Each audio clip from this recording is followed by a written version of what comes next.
दोस्तों नमस्कार। जयदीप पत्रिका में आपका स्वागत है। हमारे आज के मेहमान हैं विनोद वर्मा जी, जो पेशे से एक प्रवक्ता यानी अध्यापक हैं। कहते हैं शिक्षा समाज का निर्माण करती है।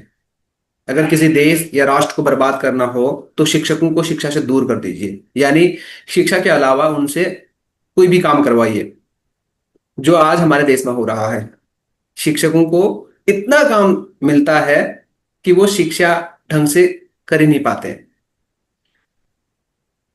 सर जी बताइए थोड़ा सा अपने बारे में, उसके बाद इस संवाद को आगे बढ़ाते हैं। सर नमस्कार जी। नमस्कार। मैं विनोद वर्मा हिमाचल प्रदेश के जिला मंडी तहसील बलद्वाड़ा के छोटे से गांव मझाट का रहने वाला हूं। मैं पेशे से एक प्रवक्ता हूं और साथ साथ में थोड़ी कविता लिखने का काम भी करता हूं।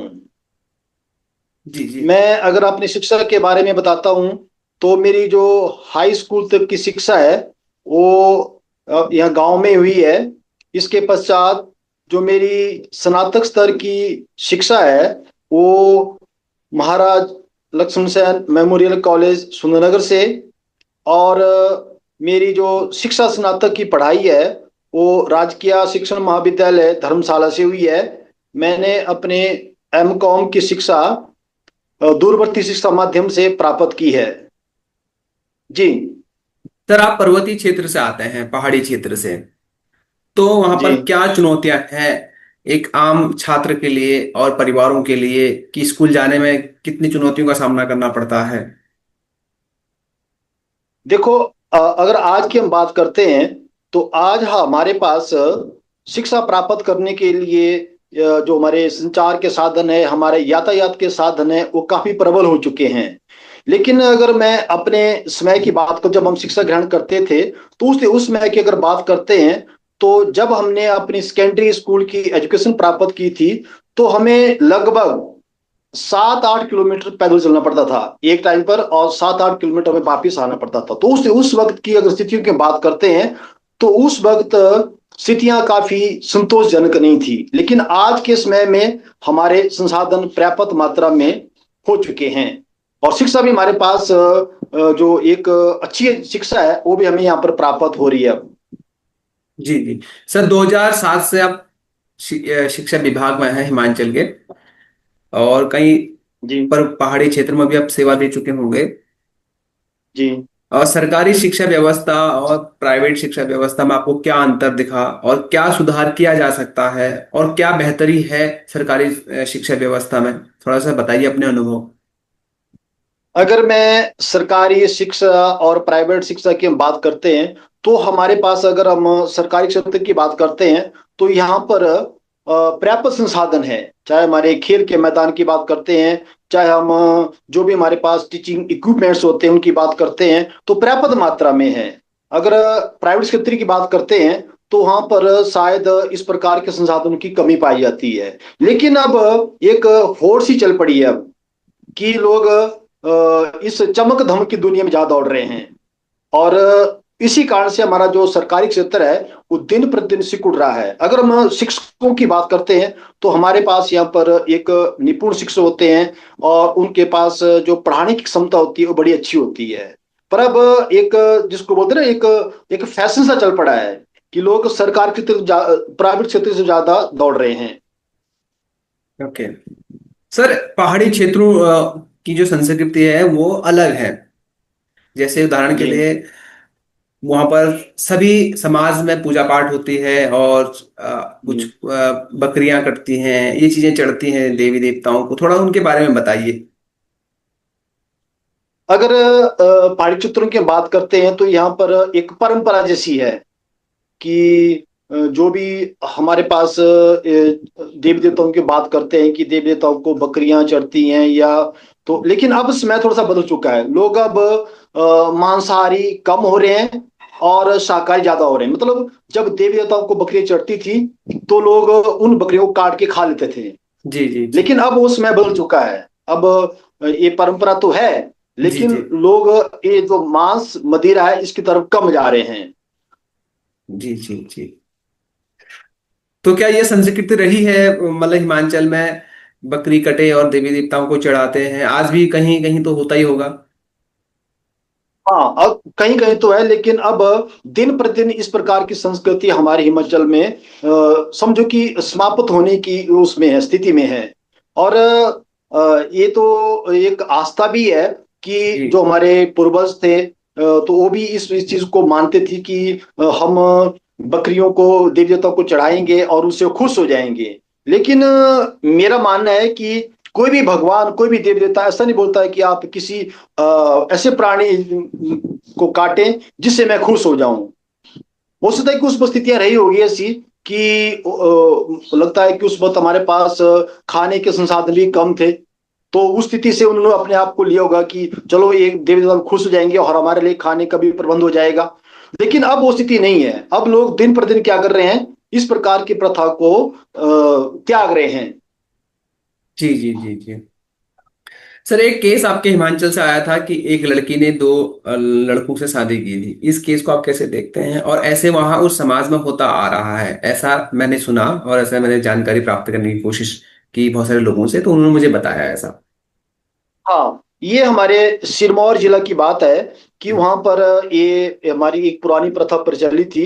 क्योंकि हो सकता है कि उस समय की हम बात करते हैं, ये पुराने समय की बातें हैं कि उस वक्त प्रथा रही होगी कि उस वक्त हमारा जो पुरुष प्रधान समाज होता था, स्त्रियों की या लड़कियों की संख्या कम होती होगी, तो वहां पर उस प्रकार की प्रथा स्वीकार की गई होगी। लेकिन आज आज के समय की बात करता हूं, तो आज भी इस प्रकार का उदाहरण हमें देखने को मिला है। अब इसके पीछे कारण क्या रहा होगा, ये तो हमें इस प्रकार की पर्याप्त जानकारी नहीं है। लेकिन हमने ये भी अखबारों में पढ़ा है, सुना है कि इस प्रकार की प्रथा को वहां पर प्रचलित किया गया है।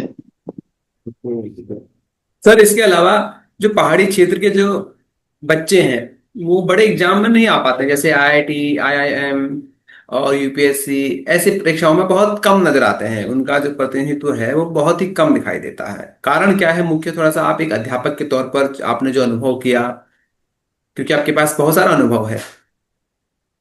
हाँ, अगर आईआईटी और आईएम हम इसकी बात करते हैं हम लोग, तो ये अब समय बदल चुका है। अब जी जी। हमारे बच्चे हर क्षेत्र में जा रहे हैं, चाहे हमारा आईआईटी है, चाहे हमारा नीट है, चाहे हमारा जो मैनेजमेंट का कोई कोर्स है उसमें जा रहे हैं। हाँ, एक समय ऐसा था कि उस समय हमारे पास शिक्षा के इतने हमारे पास संसाधन नहीं थे। ना हमारे पास हम लोग वित्तीय रूप से इतने मजबूत थे, ना ही हमारे पास इस प्रकार के संसाधन थे कि हम लोग इन संसाधनों या इस प्रकार के संस्थाओं में जाके एडमिशन ले सके। ना हो सकता है कि उस पर जानकारी का भी अभाव रहा होगा। लेकिन आज के समय की मैं अगर बात करता हूं, तो आज हमारे बच्चे चाहे आईएएस ऑफिसर हैं, एचएस ऑफिसर हैं, या हमारे जो एनआईटी हमारे पे आईआईटी है, उस सारे क्षेत्रों में हमारे बच्चे क्या कर रहे हैं, आज के जमाने में समय में क्या कर रहे हैं, वहां पर शिक्षा ग्रहण कर रहे हैं। सर, एक हिंदी साहित्य से आप जुड़े हुए हैं, और इसको आप कैसे देखते हैं? साहित्य के भविष्य को कैसे देखते हैं? क्योंकि सोशल मीडिया का जिस प्रकार से दौर चल रहा है, उससे बहुत सारी चीजों पर खतरा है। जिससे समाज की परंपराओं पर खतरा है, और इसके अलावा शिक्षा से युवा दूर होते जा रहे हैं, शॉर्टकट अपना रहे हैं कि जल्दी से जल्दी पैसा कमाओ और एक लग्जरी लाइफ जियो। इसको आप कैसे देखते हैं? अगर आज के समय की हम बात करते हैं, तो आज शिक्षा जो है हमारे पास ज्यादा उसमें होगी, प्रचुर मात्रा में होगी। हम मतलब काफी हमारी जनसंख्या जो है एजुकेटेड हो चुकी है। और जी। ये भी आपने सुना होगा कि जितने हमारे पास एजुकेटेड लोग होते हैं, वो बाय नेचर सेल्फिश होते हैं। और वो अगर हम संसाधनों की बात करते हैं, तो अगर जो आपने बोला कि मीडिया की बात कर रहे हैं हम लोग, तो मीडिया में आज हर आदमी चाहता है कि मैं अपने आप को दुनिया तक पहुंचाऊं, या जो मेरे पास प्रतिभा है मैं उसको लोगों को दिखाऊं। लेकिन कुछ एक लोग बीच में ऐसे भी हैं कि वो इन संसाधनों का, चाहे हमारे पास इंस्टाग्राम है, चाहे व्हाट्सएप है, चाहे फेसबुक है, उनका दुरुपयोग कर रहे हैं, जो कि हमारे लिए, हमारी संस्कृति के लिए लाभदायक नहीं है। और ये जो इस प्रकार का दुरुपयोग हो रहा है, ये हो ना हो कहीं हमारे समाज के लिए, हमारी संस्कृति के लिए, हमारे देश के लिए कहीं घातक सिद्ध ना हो जाए, ये भी दूरगामी इसके परिणाम हो सकते हैं। जी जी। सर आपकी दो पुस्तकें आ चुकी हैं। एक का नाम है पीताम्बर काव्यधारा, दूसरे का नाम है बदलता मौसम। क्या अनुभव रहा इन पुस्तकों को लिखने में और इनको प्रकाशित करने में, और उसके बाद जो पाठकों के रिव्यू आए उसके बाद आपके मन में क्या हलचल हुई, क्या आपको लगा, थोड़ा सा ये बताइए। हाँ, अगर मैं अपने इस लिखने की बात आपको बताऊं, तो एक्चुअली लिखना मैंने बड़े पहले शुरू कर रखा था। लेकिन बीच में ऐसा हुआ कि हमें एक प्लेटफॉर्म नहीं मिल पाया। जी जी कि जैसे मैं लिखता था, तो ना तो मेरी कविता कहीं छप रही थी, ना ही मेरे को इस प्रकार की प्रोत्साहन मिल रहा है कि मैं और लिखूं। लेकिन अभी 2023 या 22 की बात करता हूं मैं। तो मेरे एक मित्र हैं जो हमारे डिग्री कॉलेज बिलासपुर में प्रोफेसर भी हैं, और आपके एक यहाँ इस मंच में एक कवि के रूप में अपनी भूमिका निभा रहे हैं, जी जय जी अनजान जी। जी तो जी जी वो मेरे बीएड फेलो हैं। जी जी तो उनकी मैंने एक दिन फेसबुक देखी कि वो उनकी कविता आपके इस प्लेटफॉर्म में छप रही थी, जयती पत्रिका में। जी जी जी फिर मैंने उनसे बात की, यार मैं भी लिखता हूँ, कभी कभी लिख लेता हूँ, तो क्यों ना मेरी कविता भी यहाँ पर आप छपवा दें। जी तो जी बोले क्यों ना भाई, आप कविता लिखिए और मेरे को भेजिए, मैं आपको लिंक भेजता हूँ और उस पर आपने कविता भेजनी है। जी जी फिर उसके बाद जब मेरी कविता आपके इस जयती पत्रिका में छपी, तो मेरा हौसला और बढ़ गया। जी और फिर मैं जो कविता लिखने की गति है, ज्यादा बढ़ गई फिर। और विद इन 1 ईयर, 1 साल के अंदर मैंने लगभग 65 60 70 कविता में लिख दी मैंने। जी जी जी और वो सारी तकरीबन आपके इस जयती पत्रिका में छपी भी है।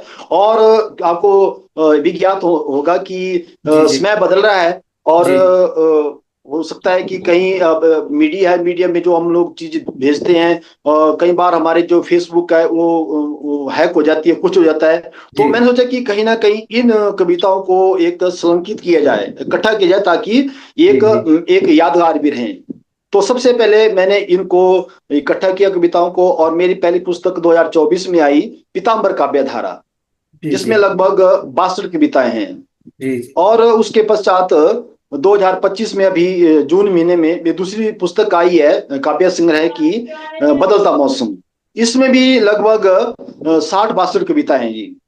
और अगर मैं प्रतिक्रियाओं की बात करता हूं, तो लोगों की जो प्रतिक्रिया आई, उससे मेरा मनोबल और बढ़ा है। और मेरी जो लिखने की जो एक शक्ति है, वो दिन प्रतिदिन थोड़ी बढ़ रही है, और मनोबल बढ़ रहा है। मनोबल बढ़ेगा तो उससे लिखने की हमारी जो शक्ति है वो भी क्या होती है, बढ़ रही है। जी जी, बहुत बहुत बहुत अच्छा। इसके अलावा हिंदी साहित्य में आपकी रुचि कैसे आई, और बचपन में आप कैसे लिखते थे, कहाँ से आपको प्रेरणा मिली, कौन से लेखक को आप ज्यादा पढ़ते थे, और अभी भी किन किन लेखकों को आप पढ़ना पसंद करते हैं। हाँ, अगर मैं लेखन की बात करता हूँ, तो ये तो बहुत एक पुरानी कहानी है। जब जी मैं बीएससी कर रहा था, तो वहाँ पर हमारे, जब मैं सेकेंड ईयर में था, तो एक कॉलेज की हमारी एक मैगजीन छपनी थी। तो उसमें एक छात्र संपादक बनना था। तो मेरे को भी लगा, यार क्यों ना मैं भी बनूं छात्र संपादक। तो उसमें एक टेस्ट रखा गया था। हमारे पार्टी सेक्शन था, पार्टी सेक्शन की बात कर रहा हूँ मैं। जी जी तो मैंने भी टेस्ट दिया। तो हमारे जो चीफ एडिटर थे हमारे पास, जो प्रोफेसर साहब थे, उन्होंने बोला कि यार लिखा तो आपने बहुत अच्छा है, लेकिन आप सेकंड ईयर के स्टूडेंट है, आपको अभी एडिटर नहीं बनाया जाएगा, आपको नेक्स्ट ईयर आपको इसका स्टूडेंट एडिटर बनाया जाएगा। जी तो मैंने जी बोला ठीक है सर। और नेक्स्ट ईयर दोबारा क्या हुआ कि दोबारा मेरे को उस टेस्ट में जाना पड़ा दोबारा भी। तो वहां पर मैंने अच्छा परफॉर्म किया होगा, उनको लगा होगा। तो जी मेरे को उन्होंने जो कॉलेज की मैगजीन थी उसका छात्र संपादक बनाया। जी तो जी वहां से लगा मेरे को कि यार अब कुछ ना कुछ लिखना चाहिए। और जैसे लिखने की प्रोत्साहन की बात करता हूँ मैं, तो मैं जैसे हमारी जो मासिक पत्रिका आती है कोई, तो उसमें मैं जो बड़े हमारे साहित्यकार लोग होते हैं, या हमारे जो एक बड़ी बड़ी पर्सनैलिटीज होती है, उनके मैं विचार पढ़ता था, या उनकी जीवनी पढ़ता था। तो वहां से लगा कि यार हमें भी कुछ ना कुछ करना चाहिए। और वहीं से ये काम शुरू हुआ, और अभी भी लगातार चला हुआ है जी। अगर मैं किताबों की बात करता हूँ, तो अभी मैंने जो हमारे एक प्रसिद्ध लेखक है हिमाचल प्रदेश के, एस आर हरनोट जी, जी उनकी मैंने कुछ ही किताबें पढ़ी हैं। और उनसे मेरे को ज्यादा प्रेरणा मिल रही है कि हमें भी कुछ ना कुछ साहित्य के प्रति कुछ ना कुछ अपना दायित्व निभाना चाहिए। जी जी जी। सर जी, पहाड़ी लोगों में और मैदानी लोगों में, यानी जो शहर में रहते हैं, दिल्ली एनसीआर में रहते हैं, जो हैदराबाद में रहते हैं, और कुछ लोग पहाड़ी क्षेत्र में रहते हैं, जैसे आप रहते हैं हिमालय के पास में रहते हैं, उत्तराखंड वाले रहते हैं, जम्मू कश्मीर वाले रहते हैं, तो वहाँ के लोगों की सोच में और यहाँ के लोगों की सोच में क्या अंतर आपको दिखाई देता है? क्योंकि वो लोग तो जानते हैं प्रकृति ये चीज है, प्रकृति क्या करती है, कभी तबाही भी मचा देती है प्रकृति, कभी बाढ़ आ जाती है वहां पे पहाड़ों में। मैदानी लोगों को लगता है कि पहाड़ी जीवन बहुत ही बेहतर है। हाँ, अगर मैं पहाड़ी और शहरी क्षेत्र के लोगों की बात करता हूँ, तो पहाड़ी लोगों में एक भोलापन होता है। वो हर किसी की बात में आ जाते हैं, लेकिन हो सकता है कि वो उनके संस्कार हैं या उनकी अभी शिक्षा की कमी है, अब क्या कारण रहा होगा। तो वो जो है हर किसी के ऊपर जल्दी विश्वास कर लेते हैं और हर किसी को अपना समझ लेते हैं। लेकिन शहर शहर लोगों की मैं बात, क्योंकि हमें भी कभी कभी शहर में रहने का मौका मिलता है, जी तो जी। वहाँ के लोग, पहली बात है कि वो तो जल्दी घुलते मिलते नहीं है। ओके। और हमेशा अपनी धुन में रहते हैं। और हो सके कि उनमें एक सेल्फिशनेस होगी, या हो हो सकता सकता है है। कि कोई कारण होगा कि वो लोगों को जल्दी अपना अपना अपना तो नहीं देते हैं। जी जी लेकिन जी। हम अगर पहाड़ी लोगों की बात करते हैं, तो अगर आप भी हमारे हिमाचल में आएंगे, तो जी हम जी ऐसा समझेंगे कि आप हमारे बड़े पुराने दोस्त हैं, मित्र हैं। जी जी जी आप में हमें अपनत्व लगेगा। जी लेकिन शहरी लोगों में हो सकता है कि इस बात की कमी पाई जाती है। अगर मेरे को लगा ऐसा, वो नहीं, सब में नहीं हो सकता है कि मेरे को महसूस हुआ ऐसा कि वो जी जी। हमें समझते हैं कि पहाड़ी लोग हैं, इनको कोई देश दुनिया का कोई पता नहीं है। ओके। सर, इसके अलावा जो पहाड़ की औरतें हैं, बड़ा संघर्ष करती है। मैंने कई हाँ जी। औरतों के बारे में पढ़ा भी है, जो मतलब वहाँ के आइडियल होती है। अगर मैं बोलूँ तो वहाँ के जो घर को है, वो घर को औरत ही चलाती है पहाड़ों में। वो खेत भी देखती है, और गाय बकरी वगैरह सब देखती है। तो इसको आप कैसे देखते हैं पहाड़ी औरतों के बारे में, और उनके बारे में थोड़ा सा विस्तार से बताइए। हाँ, पहाड़ी औरतों की अगर मैं बात करता हूँ, तो एक तो पहली बात है कि उनका जीवन बहुत संघर्षपूर्ण है। उनकी दिनचर्या बहुत ही एक व्यस्तम होती है। सुबह जल्दी उठना, फिर उसके बाद अपने परिवार के लिए खाना बनाना, उसके पश्चात पशुओं के लिए चारा लाना, जो कि बहुत ही एक चुनौतीपूर्ण कार्य होता है। पेड़ों पर चढ़ना, घास उतारना वहां से, और फिर पहाड़ियों पर चढ़ना, वहां से घास काट के लाना, ये उनके लिए बहुत ही एक संघर्षपूर्ण कार्य होता है। और अगर उनके जीवन की बात करता हूँ, तो उनके जीवन में अगर आज के समय की बात की जाती है, तो जी उनके जीवन में थोड़ा परिवर्तन आ रहा है। अब हमारे जो आधुनिक महिलाएं हैं हमारे समाज की, जी। वो अब जो हमारा गृहस्थी कार्य है उससे थोड़ा सा उनको पूरा करने के पश्चात नौकरी पेशे में भी अपना हाथ बांट रही है। सर, एक और चीज मैंने देखा है पहाड़ी क्षेत्र में, जब महिलाएं मासिक धर्म होती हैं तो उनको एक अलग कमरे में सुलाया जाता है, या वहाँ की परंपरा है, मैंने ऐसे देखा है। इस परंपरा को आप कैसे देखते हैं? क्या ये अभी भी है गाँव में, या अभी भी दिखाई देती है? हाँ, अगर हम जब छोटे थे, हम लोग उस समय की बात करते हैं, तो उस वक्त हमने भी ये महसूस किया है कि ये बात होती थी कि जो भी घर की महिला होती थी, तो वो तो घर का 7 दिन तक खाना नहीं बनाती थी। और हाँ। उनको अलग करके जो चूल्हा होता था, चूल्हे से बाहर उनको बिठाया जाता था। मतलब 7 दिन वो अपने चूल्हे, जो रसोई घर होता था, उसमें प्रवेश नहीं करती थी। जी जी लेकिन आज के समय की मैं बात करता हूँ, तो आज ये बातें बिल्कुल परिवर्तित हो चुकी है। आज महिलाएं जो हमारी कुरीति थी, इससे दूर हैं। मतलब महिलाएं क्या कर रही है, जब जो हमारा ये धर्म होता है, ये जो मासिक धर्म के दौरान की बात करता हूँ, तो उसमें भी अब खाना बना रही है। उनको इस प्रकार से जो भी उनके कार्य हैं उससे वंचित नहीं किया जा रहा है। जी जी। इसके अलावा क्या महिलाएं आपके क्षेत्र में पुजारी या पूजा वगैरह करती हैं बड़े मंदिरों में, मतलब पुजारी का रोल भी निभाती है पहाड़ी क्षेत्रों में? हाँ, आजकल की महिलाओं की बात करता हूँ, तो महिला भी क्या कर रही है, पुरुषों के बराबर जो भी पूजा अर्चन होती है या कोई धार्मिक कार्य होता है, उसमें बराबर की भागीदारी निभा रही है। चाहे अगर मैं पुजारियों की बात करता हूँ, तो पुजारी तो मैंने अभी किसी भी जो हमारे बड़े बड़े मंदिर हैं, हमारे ट्रस्ट है, वहां पर मैंने किसी महिला पुजारी को अभी तक तो देखा नहीं है। जी लेकिन अगर मैं पूजा की बात करता हूँ तो महिला भी पुरुष के बराबर धार्मिक स्थलों में पूजा अर्चना के लिए प्रवेश करती है, उनको किसी प्रकार की कोई बंदिश नहीं होती है। जी जी।